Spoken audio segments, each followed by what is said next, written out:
Et bonjour à tous, bonjour à toutes. Bienvenue dans un nouvel épisode de Pendant ce temps dans le Group of Five. On va revenir sur tout ce qui s'est passé cette semaine dans le Group of Five et il s'est passé beaucoup de choses, que ce soit pour la course au final de conférence et pour la course au playoff. Bienvenue du coup dans ce nouvel épisode de The Trick Play Podcast. Je suis avec Geoffrey. Geoffrey, salut, comment ça va? Ça va super, Maxence, et toi? Écoute, on fait aller, hein, la saison avance et nous voilà déjà rentrés bien dans le mois de novembre maintenant, ça y est.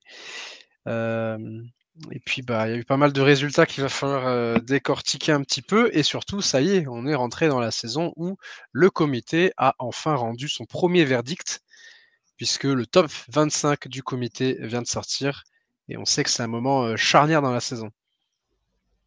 Oui, oui, ah bah, c'est très très important, hein. Le classement du comité, surtout maintenant dans cette nouvelle ère des playoffs où c'est ce qui va décider des 12 équipes qui vont aller en playoffs, c'est absolument primordial pour la saison. Et en novembre, ça veut aussi dire qu'on a le retour de la MACtion, mais ça, on vous en Ouais. parlera tout à l'heure. Alors pour ceux qui ne connaîtraient pas forcément les particularités au niveau des classements, puisqu'on a parlé des people pendant toute la saison et maintenant on parle d'un classement du comité, Geoffrey, est-ce que tu pourrais expliquer un petit peu rapidement pourquoi maintenant on parle de ce classement qui vient seulement d'apparaître? Ouais, alors les People, c'est un classement qui existe depuis à peu près aussi longtemps que le collège football Je crois existe, je qu'il existe dirais. En depuis tout cas, depuis que c'est 1935, je devenu, crois. Je crois que le premier c'était en 35. très très populaire. Voilà, bon, ça fait longtemps, presque 100 ans. Et c'est un classement qui regroupe tout un tas de journalistes qui sont sélectionnés pour faire partie de cette liste pour être un voteur de la People. Et donc pendant jusqu'à la création des playoffs, c'était le classement de référence. Alors il y a eu d'autres systèmes pour sélectionner les équipes qui allaient en finale nationale à l'époque du BCS notamment, mais c'est le classement qui fait foi. Et de toute façon, ils réactualisent toujours leur classement après le match du championnat, et l'équipe numéro 1 en général est l'équipe qui a gagné le championnat national. Maintenant, avec ce comité, alors avec les playoffs à 4, le classement du comité était déjà très important, mais dans l'absolu, ça ne concernait que 4 équipes. Maintenant, ça concerne 12 équipes avec des champions de conférence, donc c'est un classement, de toute façon, c'est le classement qui va décider donc, de qui va en playoff. Et là, c'est pas un comité de journalistes qui sélectionne, qui Ouais, fait c'est les surtout votes, ça la grande différence, c'est ça, hein. c'est les membres du comité des playoffs. Donc, alors je sais pas Il y a des exactement qui il y directeurs a, mais athlétiques. il y a des directeurs athlétiques, il y a des gens qui sont impliqués dans certaines conférences. Et donc, c'est eux qui votent pour qui va aller en playoff. Et eux, il faut savoir que c'est aussi eux qui vendent les droits télé pour les playoffs. Donc, Mmh. ils ont certains intérêts en jeu dans ces classements-là. Voilà, et c'est là où je voulais en venir.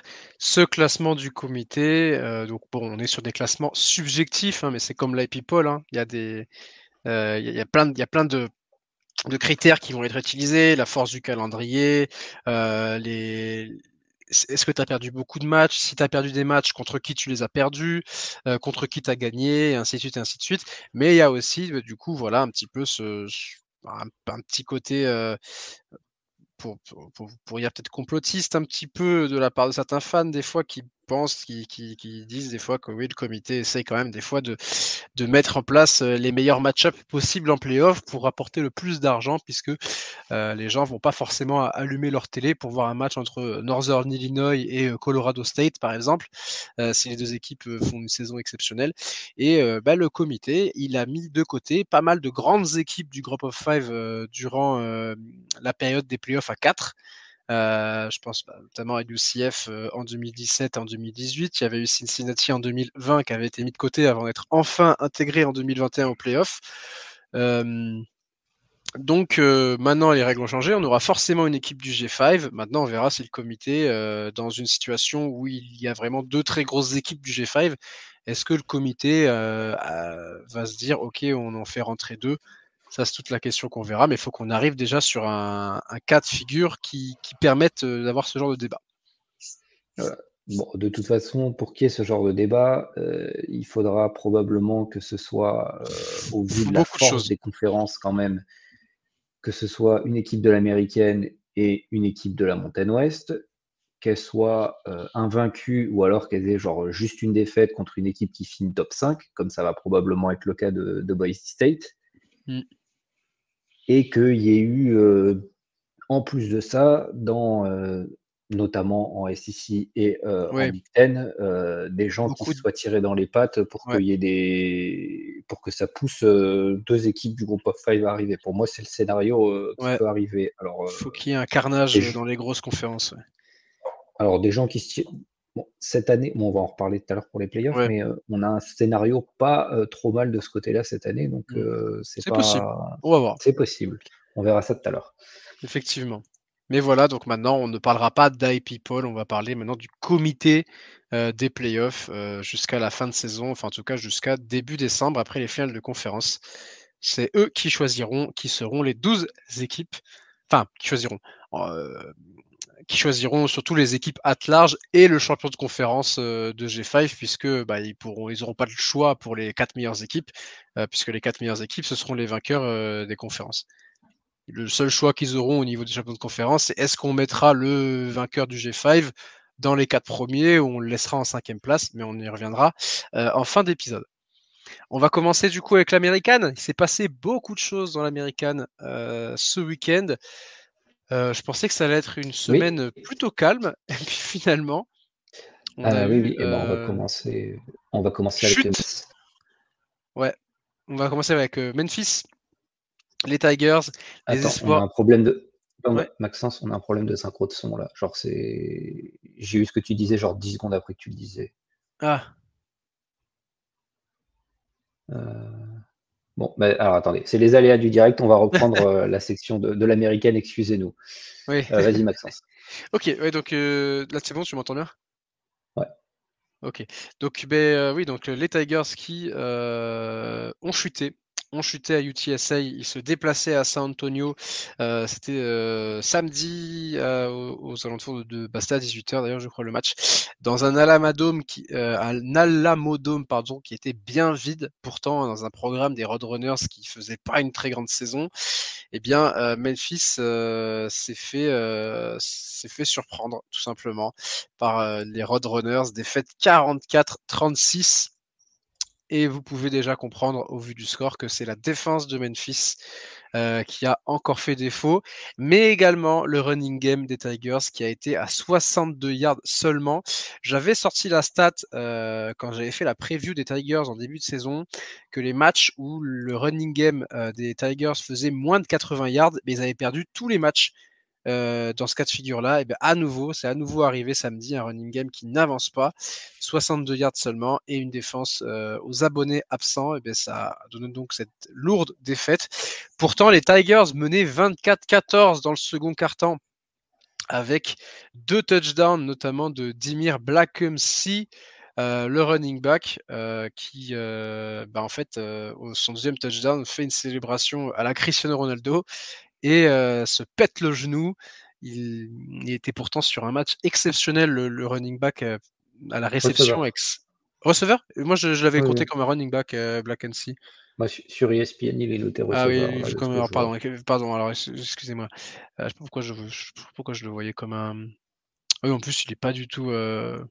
My bad. Ouais, donc le receveur Black qui faisait un gros match à ce moment-là avec 242 yards et 2 touchdowns. Il a fait une célébration à la création de Ronaldo, là. Vous savez, le Sioux où on retombe sur les deux jambes, sauf que il est mal retombé sur une des deux jambes, il s'est pété le genou. Et à partir de cette blessure, Memphis a encaissé un 30-0. Ouais, vous avez bien entendu, 30-0. Owen McCown, le quarterback de UTSA, termine avec 280 yards et 4 touchdowns. Très belle utilisation de ces tight ends qui ont profité des mismatchs en red zone. Les 4 touchdowns à la passe sont pour les tight ends de l'équipe des Roadrunners, notamment 2 touchdowns 2 touchdowns pour Houston Thomas, le tight end, et après une très bonne utilisation aussi du receveur Chris Carpenter qui a fait 108 yards, mais les touchdowns ont été marqués par les tight ends. Et derrière, le 30-0, il a été fatal. Memphis a tenté de faire un retour en fin de match avec 2 touchdowns marqués en fin de match, mais c'était insuffisant pour les Tigers qui perdent donc de 8 points et qui, avec cette deuxième défaite, de 1, voient la finale de conférence s'envoler, puisque c'est leur deuxième défaite de conférence. Et deuxièmement, les playoffs, c'est terminé pour les Tigers. Voilà, dernière petite note sur le match de Seth Ellingan qui a fait un bon match à la passe, 454 yards et 4 touchdowns. Mais c'est insuffisant. Les défauts des Tigers de la saison dernière ont ressurgi à nouveau dans ce match de UTSA, une défense aux abois et un running game qui n'avance pas. Ouais, c'est bien dommage pour les Tigers. Et il y a une deuxième équipe qui a connu des déboires et la fin de ses playoffs, c'est les Midshipmen de Navy qui ont perdu à Rice un match qui a eu des conditions un peu particulières parce que il a été repoussé. C'était un match qui était censé commencer à 21h30, je crois. Il me semble, ouais. Et qui a été joué au final sur le slate de tard de la nuit que normalement ne devait pas exister sur cette journée de college football. Parce qu'il y avait énormément d'orages sur Houston. Mais bon, ça c'est quand même assez curieux parce que dans le même temps, il y avait un Kansas State à Houston qui se jouait, et les deux stades ils sont genre à 5-6 km l'un de l'autre, qui lui s'est joué à l'heure prévue, qui s'est terminé aux heures normales. Mais enfin bref, c'est une situation un peu bizarre. C'était bizarre, ouais. Mais bon voilà, le match a été retardé et Navy n'a pas été bon. Blake Horvath a lancé 2 interceptions. Ils ont fait 260 yards seulement en cumulé. Rice qui a été excellent en défense contre la course, contre les Midshipmen. Ça a forcé Blake Horvath à lancer et il s'est fait intercepter. Il s'est fait intercepter parce que une équipe comme Navy, s'ils sont forcés à lancer le ballon, ils vont forcément. C'est pas des joueurs qui sont habitués à lancer le ballon beaucoup de fois et du coup, ça va forcément générer beaucoup d'erreurs. Voilà. Donc, Rice a été opportuniste. Ils ont saisi les 2 interceptions et avec notamment un bon match de Dean Connors, le running back, avec 105 yards et 2 touchdowns au sol. Et Navy, la gueule de bois de la déroute de New York face à Notre-Dame. Et derrière, le match pas dans les meilleures conditions avec le délai, tout ça. Et ils sont tellement mal rentrés. Ils sont tellement mal rentrés dans le match que derrière, ils ont couru après le score.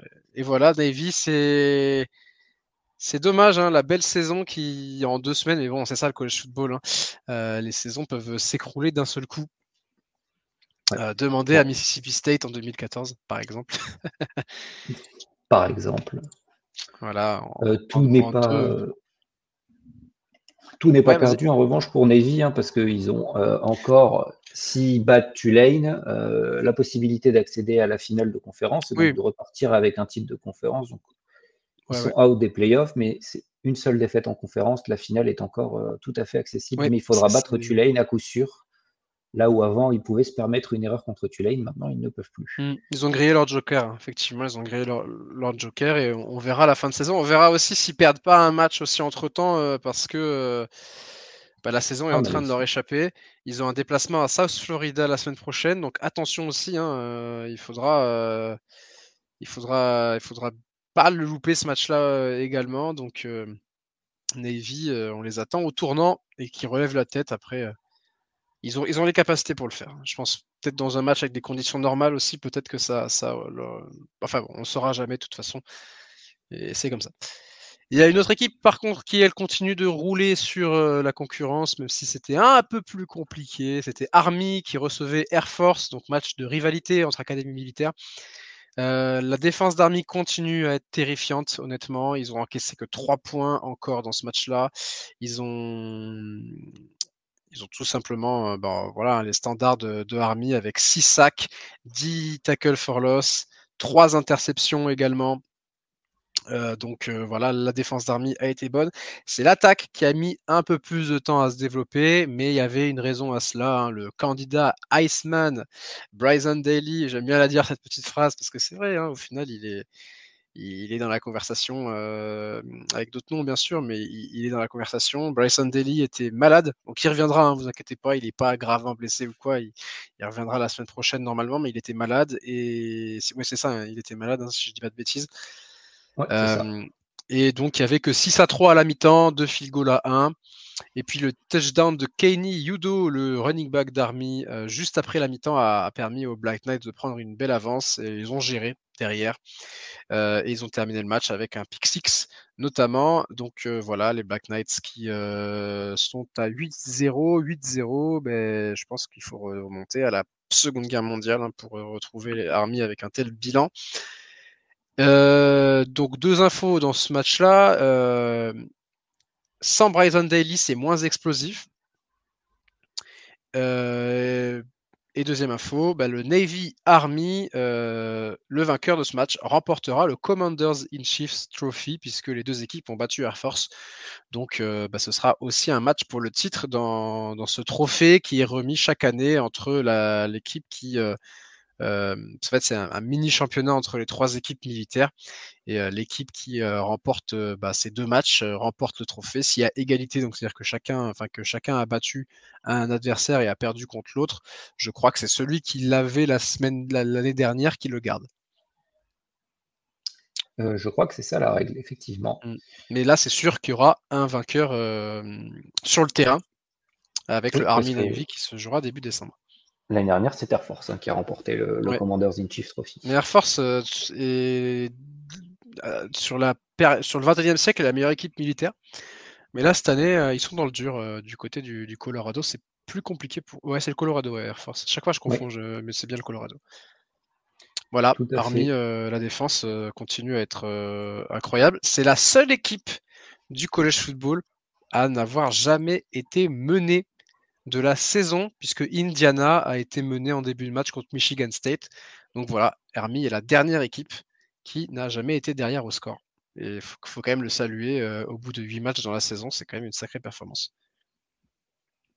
Tout à fait. Dernier match qui compte dans l'américaine, on va en parler rapidement parce que là par contre ça a été une boucherie. Tulane s'est imposé 34-3 contre Charlotte.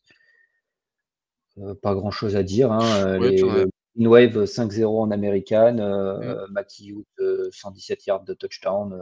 Bon, c'est un peu ce qu'on raconte toutes les semaines avec Tulane. Grosse défense, Matty Hughes qui conclut les drives au sol, qui d'ailleurs pèse pas mal dans le jeu. Et le Green Wave, du coup, qui continue sa très très belle saison. Il ne devrait pas être si loin d'être classé potentiellement. Mais c'est un peu malheureusement le comité ne donne pas de vote. Enfin, avec la PayPal, on sait à peu près qui peut rentrer dans le top 25 puisqu'on a les receiving votes, les équipes qui ont reçu des votes, mais pas assez pour rentrer dans le top 25. Le comité, lui, il donne juste un top 25, donc on ne sait pas exactement si Tulane est proche ou pas de rentrer dans le top 25, mais on imagine quand même que ils font partie des équipes qui pourraient y rentrer dans les prochaines semaines. Tout à fait. Et rapidement, pour juste vous faire les scores, South Florida qui s'est imposé contre Florida Atlantic 44-21 et UAB qui a explosé Tulsa 59-21 avec un gros match du receveur Cam Shanks qui fait 153 yards et 3 touchdowns, un freshman qui vient de l'Alabama. Bien évidemment. UAB. Ouais, UAB, ça fait plaisir pour eux. Ils ont enfin renoué avec la victoire et puis bon, c'est cool pour eux. La Pac-12, ça va aller très vite. On va parler de la Pac-12 rapidement. Il n'y a pas eu de match, tout simplement. C'était la bye week pour la Pac-12 ce week-end. On rappellera donc que Washington State est en 7-1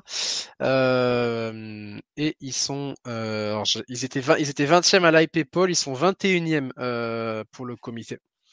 Et puis Oregon State, eux, sont en 4-4. Le match pour le titre honorifique hein, de la Pac-12 se jouera le 24 novembre entre les deux équipes. Je pense que Washington State est clairement favori, mais voilà, on ne sait jamais. Hein, dans un match comme ça, tout peut arriver. Washington State, 21e sur le comité, il reste 4 matchs. Bon, c'est pas des adversaires reluisants, mais ils peuvent peut-être échouer aux portes du top 12 si ça continue à perdre devant et eux continuent à gagner. Ouais, pas convaincu quand même. Je suis pas convaincu non plus. Il leur manquera une quality win en fait, c'est ça le c'est problème ça. quoi. Je les vois bien finir genre 17-18, tu vois, genre. En fait, une équipe du Power Force, si elle n'a pas de quality win, mais qu'elle a battu tous ses adversaires qui sont inférieurs, elle va avoir le bénéfice du doute. Une équipe du Group of Five, elle n'aura pas le bénéfice du doute. Donc, ouais. Ils ont une quality loss hein, quand même, parce qu'ils ont perdu uniquement contre Boise State, mais ouais, après, comme tu dis, les autres équipes qu'ils ont battues, il n'y a pas de grosses équipes. Oregon State fait pas une grosse saison, donc ça va être compliqué pour eux. Mais bon, ils font une belle saison et c'est quand même, je pense, l'essentiel du côté de Pullman. Après être orphelin, il y a des bonnes nouvelles. La Pac-12 va revenir dans 2 ans et ils font une belle saison. Donc, je pense quand même que c'est une saison réussie pour eux. Ils vont aller en bowl. Hein. Oui, et ils vont aller en bowl. Et peut-être même un bowl assez bien coté, puisqu'ils montent. Donc, Tout à fait. Passons à leurs voisins de la Mountain West. Boise State, la tête d'affiche de la Mountain West, ils ont déroulé sur San Diego State. Les Aztecs qui avaient clairement mis en place un dispositif pour stopper Ashton Jeanty, hein, qui finit quand même avec 149 yards et 2 touchdowns. Ils ont un petit peu gêné Gianti, mais par contre, ça a ouvert des boulevards dans le jeu aérien. Manuk Madsen, hein, qui se contentait de faire un très bon travail de game manager sur ce match-là, a profité des occasions qui lui ont été offertes. 307 yards et 4 touchdowns, avec notamment le receveur Latrell Caples, qui fait 90 yards et 3 touchdowns. Donc, très bon match au global de l'attaque de Boise State, du coup, hein, parce que voilà, Gianti. Tout le monde a participé. Tout le monde a participé. La défense n'a pas été en reste. Hein. Encore 3 sacs et 5 plaquages pour perte de la part du pass rush. Et ainsi que 2 interceptions, dont un pick 6. Donc, match, rien à dire. 28-0 au début du second quart-temps. Et ensuite, les Broncos n'ont eu qu'à gérer leur avance. Ouais, mais c'était caricatural. Hein. Vraiment, c'était caricatural. Ils étaient en box 8, c'est-à-dire 8 mecs au centre du terrain pour stopper Genty. Et du coup, mais vraiment, il y a le deuxième touchdown notamment de la rencontre, qui est un touchdown de Capels, où tu as le linebacker qui ne regarde que Ashton Genty et qui oublie complètement le receveur Capels qui était placé dans le slot et qui lui passe devant. Et puis Madsen qui est en mode, bon, bah très bien, bah du coup, bah vas-y, prends la balle. Et bah du coup, c'est bien de vouloir stopper Ashton Genty, mais les Broncos ont d'autres armes et ça fait du bien de les voir aussi développer le reste parce que bah ils en auront besoin en fin de saison et notamment dans l'optique des playoffs quand il faudra affronter des défenses beaucoup plus fortes que celles de la Mountain West. Ouais. Et score final 56-24. Avec Genty bien sûr qui ne pouvait pas s'empêcher de marquer 2 touchdowns en fin de rencontre. Il faut bien qu'il rappelle qui il est quand même. Oui. Et ça lui fait 20 touchdowns cette saison au sol et déjà 1500 yards. Donc voilà. Ouais, il reste. Alors le record de Barry Sanders s'est un petit peu éloigné. Par contre, les 2 milliards, on est encore tout à fait, c'est encore tout à fait possible. On dit ça, le record s'est éloigné, puis il va faire un match à 300 yards. Et puis... Mais oui, après, oui, c'est vrai qu'il est sur un rythme un peu moins. Le problème, c'est que là, il reste. Si on compte que les matchs de saison régulière, parce que il y aura une finale de conférence probablement. Il reste 4 matchs et la finale de conférence. Il reste 5 matchs. Il y a quand même encore 800 yards. Non, il y a plus de 1000 yards pardon, Parce sur le record de que Barry Sanders, Sanders, c'est parce que c'est 2600. 2600 et quelques. Ouais. Ouais. Ouais, 1100 yards en Et 4 matchs. Ouais, non, ça va être compliqué. Il faut qu'il ça, fasse ça, ça 290 commence à être yards. compliqué. Ouais. Par contre, il peut Après, s'il y terminer a, à 2300. oui, par contre, 2300. s'il y a un match de playoff, là, tout de Mm. suite, avec la finale de conférence, un match de playoff, on passe à 6 matchs restants à jouer. C'est C'est beaucoup possible. plus faisable. Pas Ouais. facile, mais Ouais, puis après, il faut voir le game plan des Broncos aussi. On l'a vu, hein, ils ont joué avec Gentry parce qu'il a quand même 31 portées, mais ils sont pas. Mais Madsen a aussi lancé 32 fois la balle, donc les Broncos, je pense, sont intelligents et vont pas forcément forcer sur Gentry s'ils peuvent aussi ouvrir derrière sur Caples, par exemple, à la réception. Donc, on verra tout simplement comment ça va se passer. leur Il but, est c'est de, attendu maintenant. et leur but, c'est de gagner des matchs en Et ouais. équipe. C'est pas de faire gagner le Iceman à Ashton Gianti. Donc, ça serait Ouais. super pour l'image de Bah, Boise State d'avoir un Iceman, hein, je pense qu'il y a mais quand même, je pense qu'il y a quand même ça dans leur tête quand même aussi, mais il n'aurait pas fait, l'objectif numéro un. il aurait pas fait 31 portées sur un match où il gagne avec 32 points d'avance et où il mène 28-0 au début du second quart. S'il n'y avait pas le Iceman en tête, ça, oui. Ils le font quand même jouer plus que ce qu'ils devraient jouer. Mm. Mais l'objectif, après, comme tu dis, effectivement, l'objectif numéro un, c'est de gagner, et puis derrière, bien sûr, de le faire briller. Mais bon, les deux peuvent être liés également. Puis on rappelle ils l'ont reposé aussi sur 2 matchs en seconde mi-temps. Bon, là, ils l'ont fait jouer la deuxième mi-temps. Donc, mais bon, on verra. C'est affaire à suivre les playoffs et le Iceman du côté de Boise State qui vit une saison historique quand même à ce niveau-là. Il y avait d'autres matchs également. Colorado State qui l'emporte à Nevada. Victoire de Colorado State 38-21 pour les Rams qui sont à 4-0 en Mountain West et qui sont sur une série de si je dis pas de bêtises, sur une série de 4 victoires tout simplement. Ils ont perdu contre Oregon State. Ouais, comme quoi. Ça y est, les Rams sont complètement lancés, notamment sur leur special team qui ont été vraiment bonnes. Il y a eu un touchdown sur leur propre kick-off au troisième quart-temps. L'adversaire a fumble et derrière ils ont marqué. Donc ça a été un peu le moment fort du match. Sinon, pas un gros match du leur quarterback Fowler Nicolosi. Tous les autres touchdowns ont été marqués à la course et voilà, Colorado State qui l'emporte tranquillement face à un adversaire plutôt faible.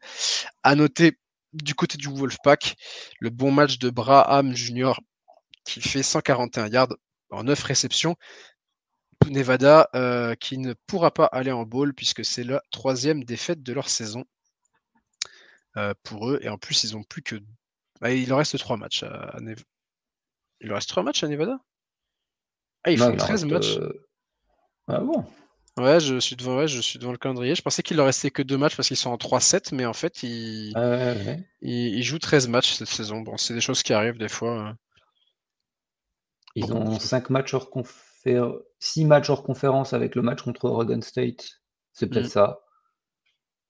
Ouais, parce qu'on C'est rappelle curieux. que les équipes de Mountain West jouent 7 matchs de conférence cette saison. Et le 8e match, en fait, il est contre Oregon State et Washington State. Mais il ne compte pas pour la conférence. Bon, Il c'est y a eu curieux, mais aussi. c'est comme ça. Ouais, c'était l'accord qui a été passé avec Oregon State et Washington State pour leur permettre de jouer des matchs pendant la saison, puisque tout leur calendrier avait sauté avec la disparition de la Pac-12.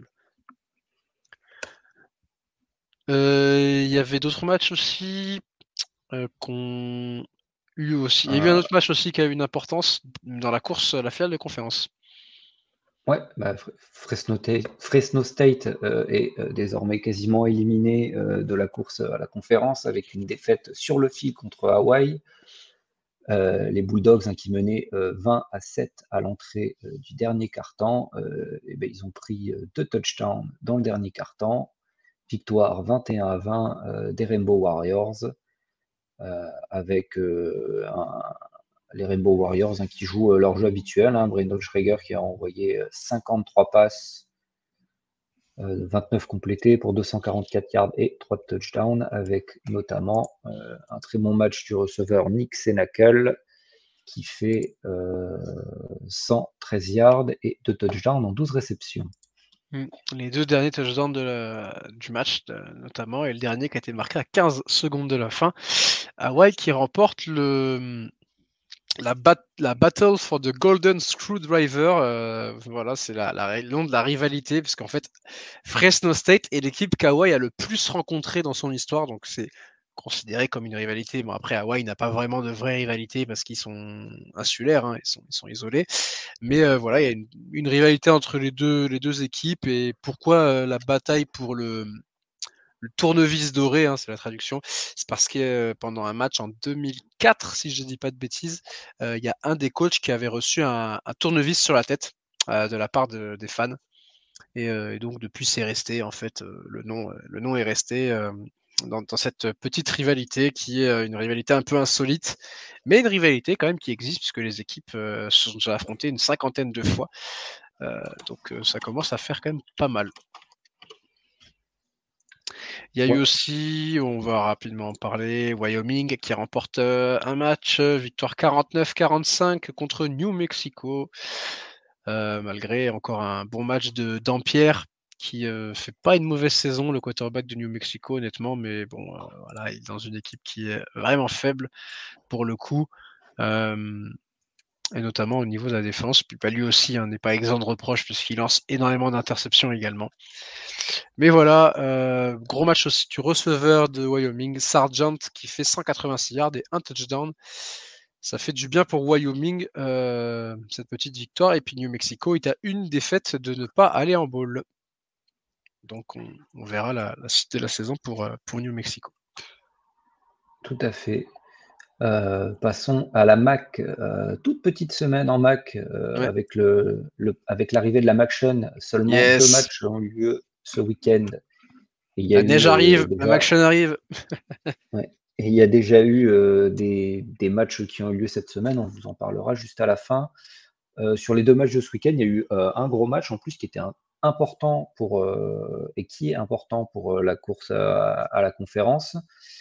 Toledo qui affrontait Eastern Michigan avec un match avec un final de fou. Eastern Michigan, donc, qui ont dominé les 3 premiers quart-temps. Ils menaient 19-7 à l'entrée du 4e quart-temps.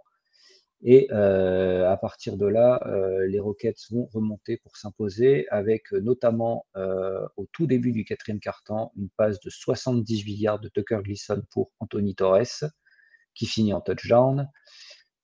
Sur le drive suivant, les Rockets interceptent les Eagles. Suite à ça, ils inscrivent un nouveau touchdown à la passe.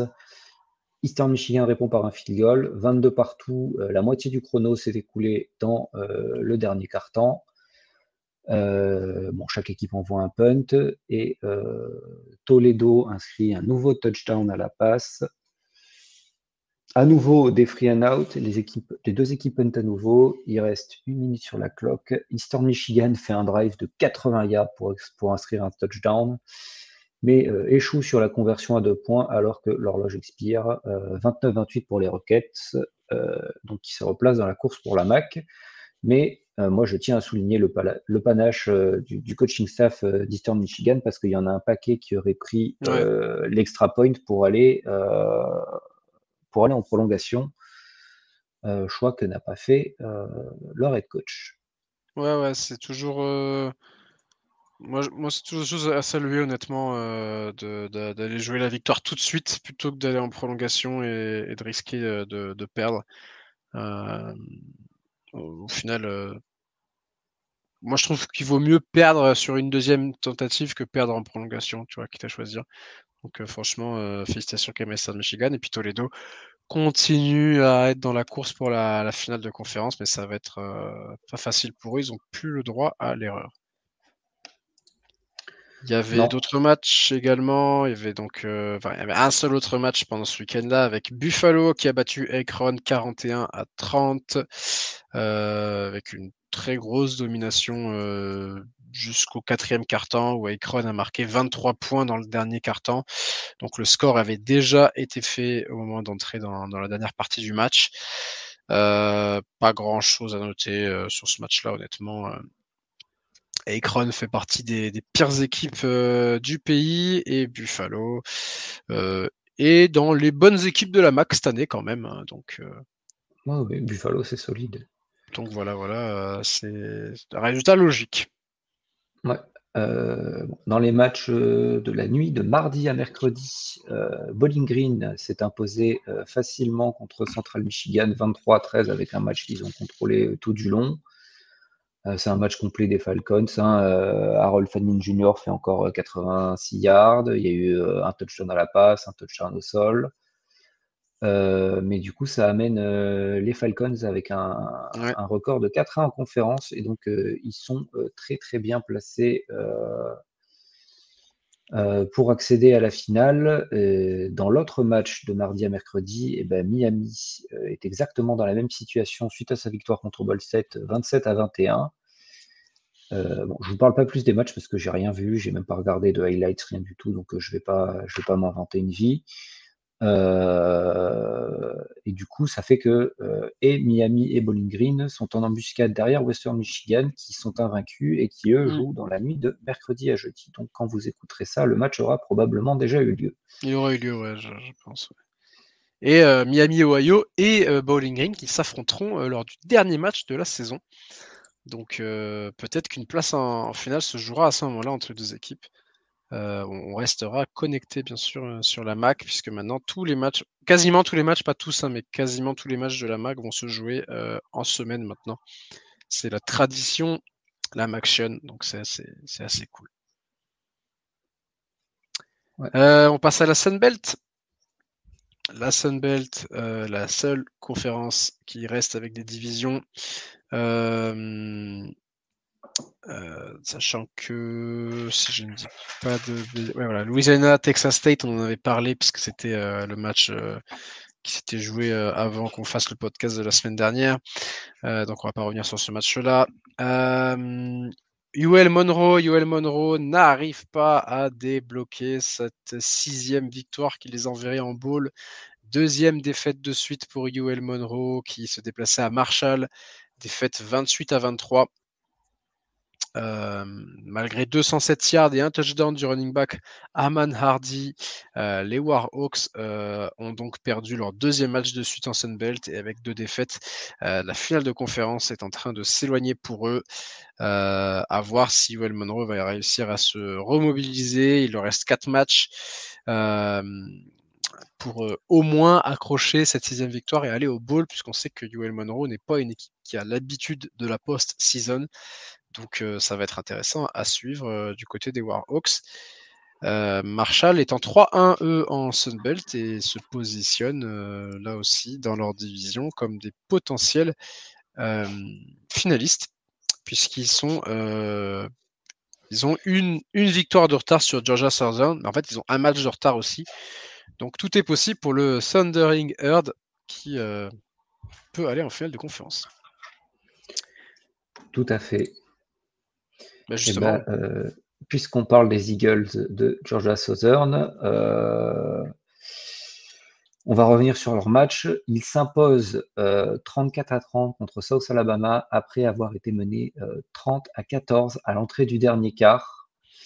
Bon, les Eagles, ils commencent, donc ils avaient la balle à l'entrée du 4e quart-temps. Ils inscrivent immédiatement un touchdown de 45 yards. Sur le kick-off suivant, fumble des Jaguars, les Eagles récupèrent le ballon sur les 40 yards de South Alabama, ils inscrivent un touchdown, ils forcent ensuite un free and out, et ils inscrivent à nouveau un touchdown, avant d'intercepter South Alabama, puis les Jaguars auront à nouveau un nouveau drive qui se terminera par un turnover on downs, donc gros début de carton de l'attaque et la défense a terminé le boulot contre les Jaguars. Et donc Georgia Southern, avec cette victoire, se retrouve à 4-1 en conférence et sont leaders de la division Est. Ouais. Et JC French, qui est si décrié du côté de Georgia Southern, n'a pas fait un mauvais match, même s'il a mis du temps à s'activer, puisqu'il s'est activé en fin de match. Mais ouais, les Jaguars, là, ça doit être très dur à vivre ce genre de défaite. Et pour parler des bowls, Georgia Southern, ça y est, ils ont 6 victoires, donc ils feront un bowl. South Alabama, ils n'ont plus, enfin, ils sont à 5 défaites, donc attention, le bowl s'éloigne pour les Jaguars. Il y avait aussi un match entre Georgia State, qui est de la Sun Belt, qui affrontait les indépendants du Group of Five, Yukon. Victoire 34-27 de Yukon. Yukon en 6-3. Yukon ira en bowl, et ça, c'est aussi une belle performance pour eux. C'est la deuxième fois en 3 saisons sous Jim Mora que les Huskies verront les matchs en décembre. 271 yards, 3 TD au sol pour les Huskies, notamment Mel Brown, 138 yards et un touchdown pour lui. La recette est simple du côté du Yukon, la course et encore la course, qui leur permettent donc de l'emporter face à Georgia State, notamment grâce à un bon premier quart-temps, et puis derrière, ils ont géré globalement leur avance. Voilà pour Yukon. On est content de les voir en bowl, honnêtement. C'est cool pour eux, et puis bonne chance à eux pour la fin de saison. Peut-être ils jouent contre UAB et Massachusetts. Donc en fin de saison, il y a aussi un déplacement à Syracuse, mais honnêtement, ils peuvent finir avec 8 victoires. Honnêtement. Après, attention, les 3 derniers matchs seront en déplacement, puisqu'en fait, Yukon, ils ont joué 5 matchs de suite à la maison. Donc maintenant, 6 matchs, pardon. Ils ont joué 6 matchs de suite à la maison, donc maintenant ils jouent plus aucun match à la maison pour cette fin de saison. Mais bon, déplacement à UAB, déplacement à UMass, honnêtement, largement possible d'aller chercher encore des victoires.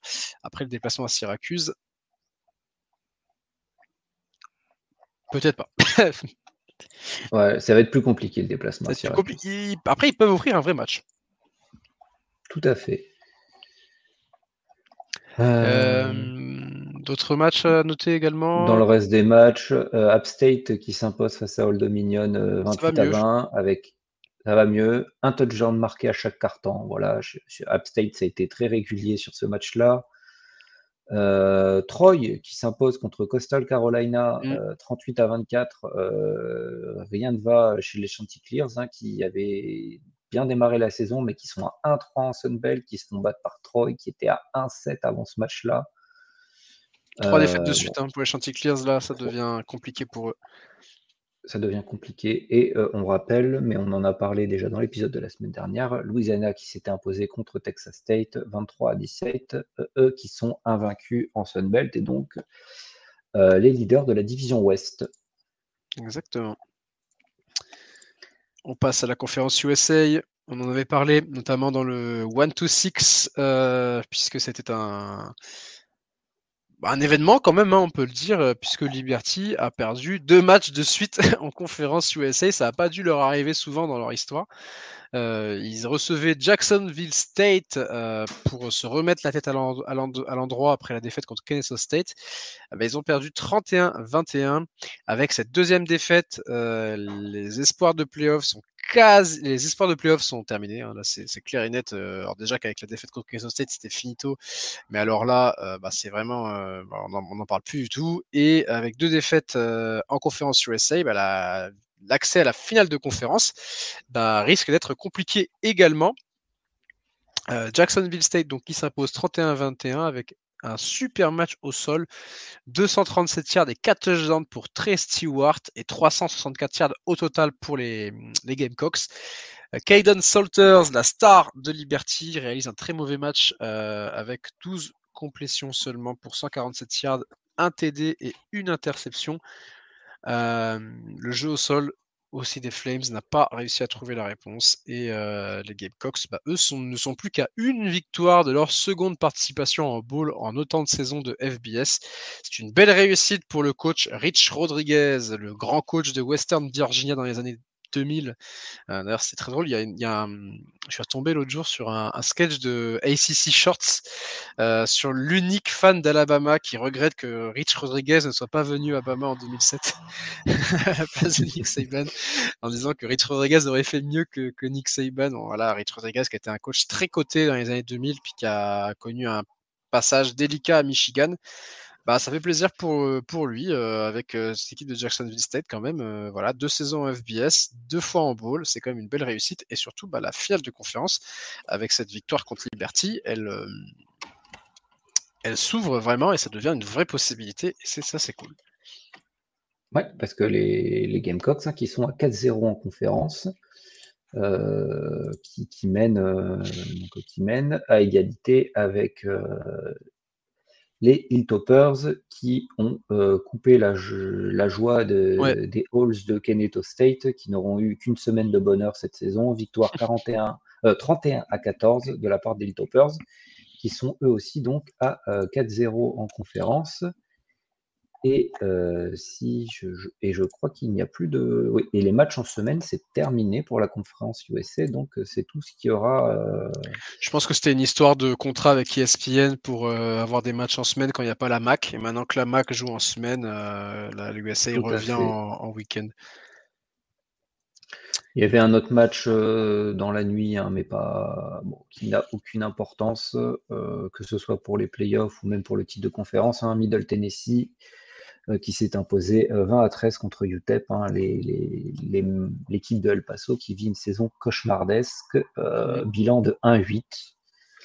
Après une ou deux saisons tout à fait correctes. C'est quoi le match la semaine prochaine pour cette semaine pour UTEP?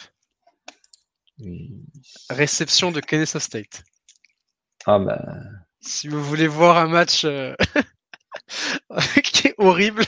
Enfin bon, après on ne sait pas, ça se trouve ça va être un match où les deux équipes vont zoner à fond et tout machin, mais voilà, Kennesaw State qui se déplacera à UTEP. Donc on verra là qui est la pire équipe de conférence USA, on le saura après ce match-là. Dans un beau stade par contre, parce que le Sun Bowl, c'est un beau stade. Ouais.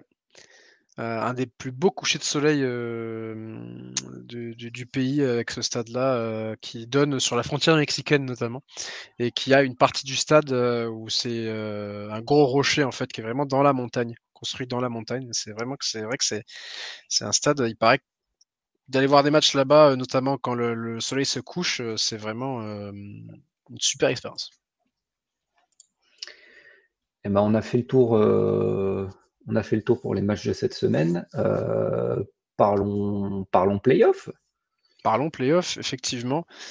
Parlons playoff parce qu'on a du coup le comité qui a sorti donc son classement. Donc c'est le classement qui fait foi, tout simplement. On va pas le répéter.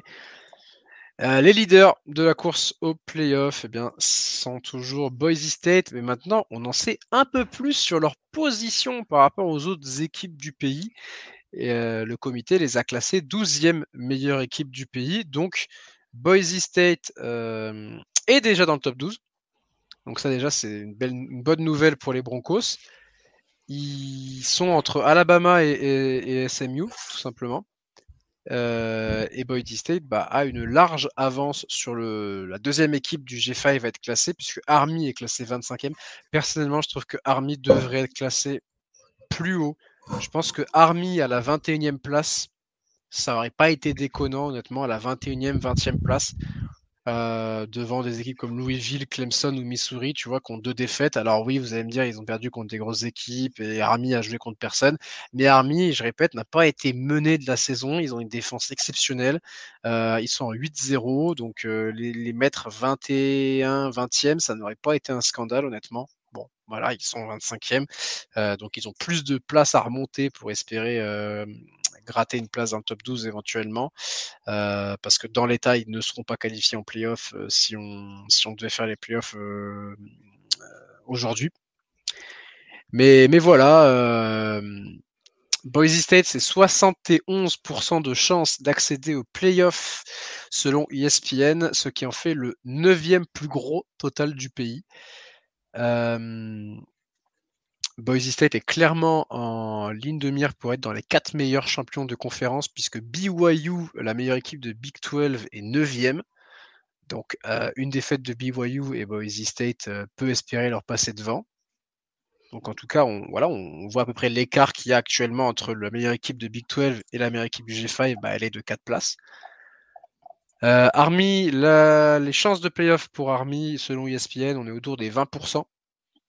Ils sont plus que jamais proches de la finale de conférence, puisqu'ils ont un très gros bilan déjà en American et il leur reste plus que 2 matchs d'American, puisque le match contre Navy ne compte pas puisqu'il se joue après la finale de conférence. Mais eux, le match qui va tout définir, ce sera le match contre Notre-Dame. Tu es d'accord avec moi, Geoffrey, s'ils battent Notre-Dame, ils vont faire un jump d'une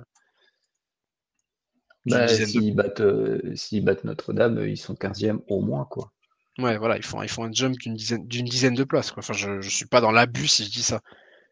Non, moi ça me paraît pas abusé. Et bon, je regardais un petit peu là, le calendrier de BYU est quand même assez aisé, mais c'est la Big 12. Parce Ouais. que bon, Utah n'est pas très bon, et puis c'est une rivalité en plus, donc ça va être gros match. Mais bon, ça c'est pas pour ce podcast.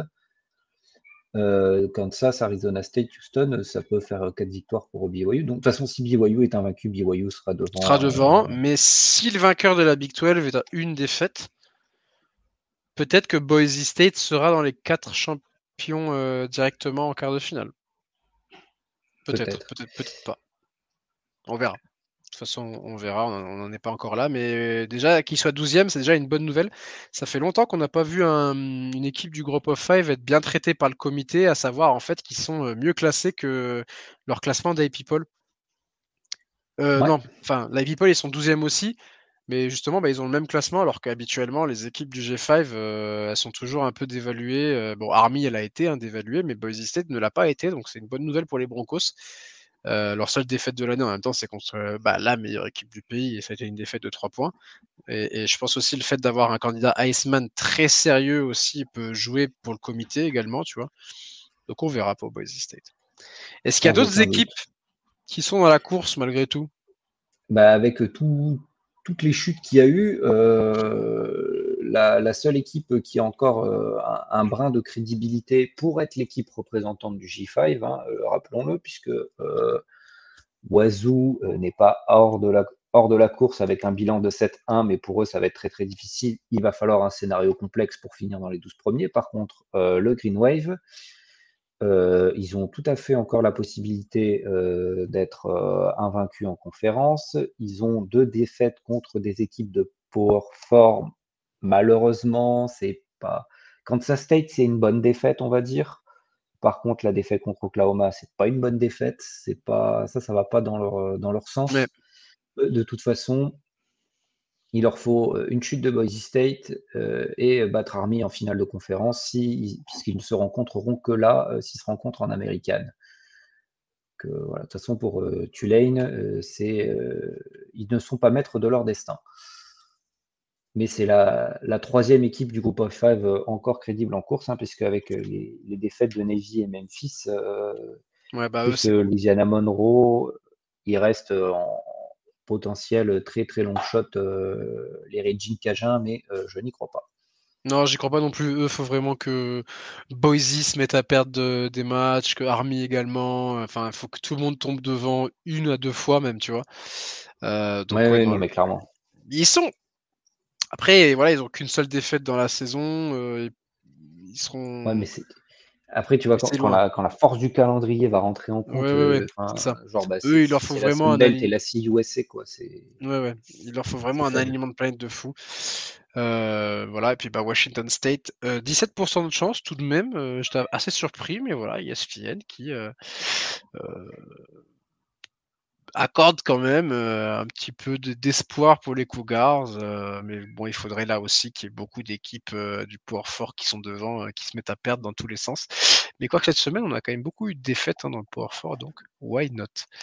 Puis voilà, Memphis, Navy, on l'a dit, c'est out. À l'heure actuelle, les finales sont en American avec la défaite de Navy. La finale est désormais Tulane qui se déplacerait à Army. En Mountain West, Colorado State, Boise State, ça ne change pas. En MAC, Miami, Ohio contre Western Michigan, ça ne change pas non plus. En Sunbelt, Georgia Southern face à Louisiana. Et en conférence USA, c'est Jacksonville State contre Western Kentucky. Ouais. Les matchs à noter pour la Week 10 du Group of 5 dans la nuit de jeudi à... alors, dans la nuit de mercredi à jeudi, il sera déjà passé, mais il y a Northern Illinois, Western Michigan qui va être important pour la course à la MAC, surtout pour Western Michigan. Dans la nuit de jeudi à vendredi, si vous faites une insomnie, le match à voir, ça va être App State contre Coastal Carolina, donc c'est à 2h heure française. Dans la nuit de vendredi à samedi, si vous avez envie, Rice à Memphis, ça aurait pu être un match important, mais ça va pas être, malheureusement, c'est un match qui maintenant va compter un peu pour du beurre. À voir, peut-être que les Tigers d'ailleurs vont s'écrouler, parce qu'ils vont avoir perdu peut-être un peu toute la motivation et le sens de leur saison. Bah, il y a peut-être les finales de conférence, mais là, ça va être compliqué avec 2 défaites de rentrer. Ouais, faudra voir. Ce sera intéressant d'observer si les Tigers laissent tomber la fin de saison ou si. On verra. Mais ouais, 3h du mat dans la nuit de vendredi à samedi. Ensuite, pour la journée de samedi, qu'est-ce qu'on a comme match pas trop mal dans le slate de 6h? On n'a pas grand-chose, honnêtement. On a le Texas State, Louisiana ouais, Monroe. ce que j'allais dire, Texas State, Louisiana Monroe. Navy, South Florida aussi, ce sera à 18h également, pour voir si Navy va enfin réagir après 2 défaites assez lourdes. Enfin, assez lourde. Contre Rice, c'était pas une. Enfin, ouais, c'était quand même une défaite, quand même. Il y avait un écart assez, assez conséquent. Army contre North Texas, voilà, à 21h30 samedi. Vraie opposition de style entre l'une des meilleures attaques à la passe du pays contre la meilleure attaque à la course. Ça va être très intéressant à voir. Voilà, tout simplement. Army qui se dépasse à North Texas. Attention, peut-être que North Texas peut faire le coup. Il faudra voir. À 22h, si vraiment vous avez envie de rigoler, Kennesaw State contre UTEP. Voilà.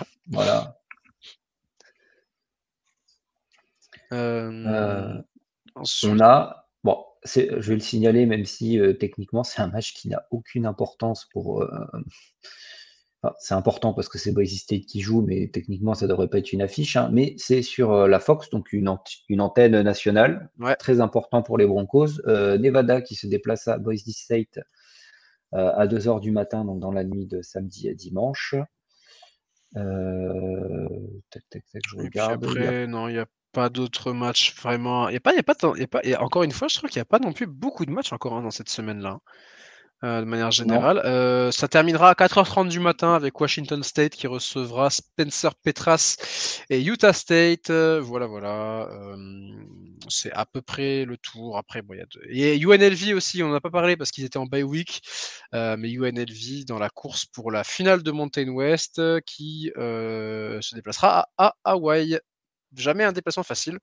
Donc, on verra du côté des Rebels s'ils se sont bien reposés, se sont bien remis de la défaite contre Boise State. Et ce sera à 3h du matin. Mais effectivement, ouais, match sur la Fox, mais en même temps, quand je vois les matchs autour, il n'y a pas beaucoup de matchs intéressants en fait pour la Fox à ce slate-là. Donc, c'est cool qu'ils se déplacent à Boise. C'est bon pour les playoffs parce que et c'est normal, c'est des êtres humains, mais que ce soit les gens du comité, les gens de la PayPal, tout le monde va voir le match. Personne ne peut regarder 60 matchs par semaine. Par contre, quand il y a un match qui est sur antenne nationale, il y a beaucoup plus de chances qu'il soit vu. Et c'est aussi bon pour le Iceman de Gianti. Ouais, puis en plus, la confrontation contre Nevada, vraiment l'occasion de d'aller chercher un gros match à 200 yards et quelques, tu vois. Nevada, j'ai les stats sous les yeux sur leur défense. On n'a pas les stats défensives. Nevada, il n'y a pas grand-chose. Il n'y a pas grand-chose à Nevada de toute façon, donc. Ça va être intéressant, pour les Broncos effectivement de marquer le coup en écrasant Nevada en international pour bien montrer que voilà, c'est une équipe sérieuse. Et puis bah, tous les détracteurs qui trouvent que Boise State 12e c'est trop parce que la Mountain West c'est pas bon, bah, mine de rien, il y a pas beaucoup d'équipes qui font, la saison que fait Boise State actuellement en n'ayant perdu que de 3 points contre Oregon, en ayant un candidat Heisman dans son équipe et en ayant aussi un pass rush vraiment terrifiant. Donc honnêtement, puis de toute façon, si vous aimez vraiment le college football, bah, il faut aussi savoir, ne pas trop enfoncer les petites conférences, entre guillemets, parce que ça reste quand même des voilà, ça serait c'était si facile, il y aurait des équipes qui feraient ça toutes les saisons. Voilà, c'était mon petit coup de gueule parce que j'avais lu un peu des trucs sur Twitter et tout, des gens qui disaient: «Oui, Boise State était surcoté», Respecter un peu aussi le Group of Five un petit peu. Je ne pense pas qu'il soit surcoté, en tout cas pour ma part. Je pense pas non Bon, plus. Après, ça veut pas dire eh qu'ils ben, perdront pas contre, en play-off dès le premier match, tu vois? Mais les playoffs, ça sert aussi à récompenser ce genre de saison et après derrière, bah, la performance qu'ils feront, bah, ils feront la performance qu'ils feront, mais ce sera pas plus ridicule que certaines performances de très grosses équipes du Power 5 qui sont arrivées en playoff et qui se sont fait démonter également. Je pense à Oklahoma en 2019, à Notre-Dame en 2020, donc encore une fois, à Oklahoma, plein de fois, à chaque fois qu'ils sont allés en ouais, ouais. playoff, hein, on peut. Alabama, ils ont mis un 30 points en playoff à peu près toutes les équipes qui ont participé aux playoffs. Cincinnati, parce qu'à l'époque, beaucoup de gens avaient dit oui, Cincinnati avait pas été très bon contre, c'était contre bah, Alabama justement en 2021. Ils avaient perdu d'une trentaine de points de mémoire. Bah, c'était pas une performance aussi ridicule que d'autres équipes du Power 4. Donc voilà, Euh, c'était le petit côté coup de gueule. Je pense que c'est important quand même de récompenser les grosses équipes du G5 en leur permettant d'aller en playoff. Je pense que c'est quand même cool en termes de représentativité et de mérite sportif également. Tout à fait. Eh ben, ce sera tout pour cette semaine. Merci de nous avoir écoutés. Merci Maxence et Merci à la Geoffrey. semaine prochaine. Ouais, semaine prochaine. Ciao tout le monde.